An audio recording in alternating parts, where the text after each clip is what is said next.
रखा है।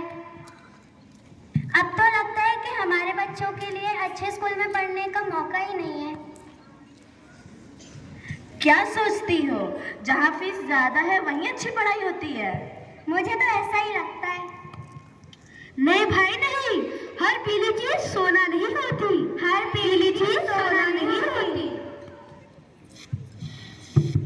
अरे क्या हर पीली चीज सोना नहीं होती चिल्ला रहे हो? अरे है कोई ऐसा जो सारी सुविधाएं देता है और अच्छी क्वालिटी और हमारे बजट में भी हो? है ना, इसका नाम केंद्रीय विद्यालय है। क्या ये सरकारी स्कूल जैसा है? अब क्या सब मुझसे ही पूछे? इतना तो मुझे भी नहीं पता है। अरे देखो यहाँ कौन खड़ा है? अरे तुमने मुझे नहीं पहचाना? अभी तो आप सब मेरे ही बारे में बात कर रहे थे। क्या आप? जी हाँ, मैं केंद्रीय विद्यालय हूँ। अरे सुनो सुनो, सब लोग इधर आओ। हाँ तो आप अब बोलिए, आप क्या कह रहे थे? तो मैं बोल रही थी कि हाँ मैं केंद्रीय विद्यालय हूँ। मैं एक बहुत बड़े संगठन का हिस्सा हूँ। मैं यहाँ 1963 से हूँ। क्या आप उत्तर प्रदेश में भी हैं? हाँ मैं उत्तर प्रदेश में भी हूँ। तो क्या आप राजस्थान में भी हैं? हाँ मैं राजस्थान में भी हूँ। दूसरी पंजाब में भी? हाँ मैं पंजाब में भी हूँ। रोरी बिहार में बनी? हाँ मैं बिहार में भी हूँ। अरे सुनो सुनो, मैं संपूर्ण भारत में ही नहीं बल्कि विदेशों में भी फैला हूँ। ऐसी क्या आवश्यकता पड़ गई जो आपको देश विदेश में फैलना पड़ा? स्कूल तो स्टेट टू स्टेट हर जगह होते हैं ना। देखो ये स्कूल्स केंद्रीय सरकार के ट्रांसफरेबल एम्प्लॉयज के बच्चों की शिक्षा में कोई बाधा ना आए इसलिए स्थापित किए गए थे। देखो अगर कोई बच्चा उत्तर प्रदेश के स्टेट स्कूल में पढ़ रहा हो और उसके माता पिता का ट्रांसफर केरला में हो जाता हो तो फिर वो बच्चा केरला के स्टेट स्कूल में कैसे पढ़ाई करेगा? सभी स्टेट स्कूल में तो सिलेबस अलग अलग होता है, इसलिए मेरी जरूरत पड़ी और मुझे बच्चों तक पहुंचाया गया।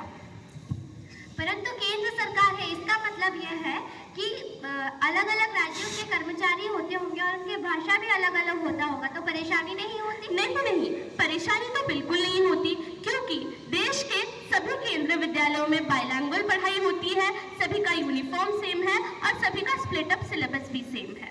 अरे वाह, ये तो बढ़िया बात है। मतलब आज जो चैप्टर यहाँ के केवी में चल रहा है वही चैप्टर केरला के भी केवी में चल रहा है और किताबें क्यों खरीदने की आवश्यकता भी नहीं है। हाँ अब समझ गए तुम। परंतु मैंने इस विद्यालय के बच्चों को अलग अलग यूनिफॉर्म में भी देखा है। हाँ ये स्काउट एंड गाइड्स के होंगे या फिर एनसीसी के होंगे। सिर्फ यही नहीं, यहाँ बच्चों को निखरने का मौका भी दिया जाता है। तो क्या आप सेंट्रल विद्यालय के नाम से भी जाने जाते हैं? नहीं, पहले मुझे सेंट्रल स्कूल के नाम से जाना जाता था, बाद में मेरा नाम केंद्रीय विद्यालय हो गया। चलो अब अपनी बेटी के 5 साल का होते ही उसका दाखिला मैं कक्षा 1 में कराऊंगी केंद्रीय विद्यालय में। नहीं, एनयूपी 2020 के अनुसार कक्षा 1 में पढ़ने वाले बच्चों की उम्र कम से कम 6 वर्ष की होनी चाहिए। फिर भी आप अपने बच्चे को केंद्रीय विद्यालय में पढ़ा सकते हैं, क्योंकि 2022 में केंद्रीय विद्यालय संगठन ने बाल वाटिका शुरू कर दी है। अरे वाह, ये तो देश के अंदर एक छोटा सा देश हो ऐसा हो गया है। सही है, विविधता में एकता का सर्वश्रेष्ठ उदाहरण यानी केंद्रीय विद्यालय एक छोटा सा भारत धरती का स्वर्ग कहलाता है। विद्यालय धरती के स्वर्ग को